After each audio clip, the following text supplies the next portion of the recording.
你係咪覺得唔知點樣教小朋友睇鐘？因為你只係識得用數字去壓迫佢，搞到佢個大腦對時間只有恐懼而冇邏輯。你以為教佢讀出3點10分就係叫識睇鐘？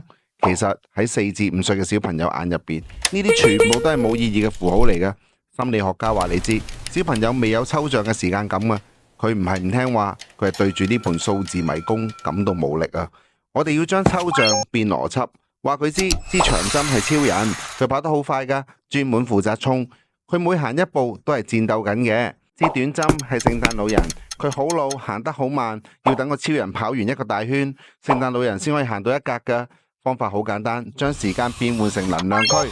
話俾佢知，等超人衝完呢一段，你就係贏咗時間啦，可以去玩噶啦。建立邏輯嘅獎賞，當長針超人跑到去貼紙位，任務就完成，咁樣佢先會主動去追時間嘅，而唔係俾時間追。想知點樣用超人邏輯3分鐘教識小朋友睇鐘？WhatsApp我 send 份一眼看懂時鐘邏輯訓練圖俾你。Follow 我，用邏輯贏格局。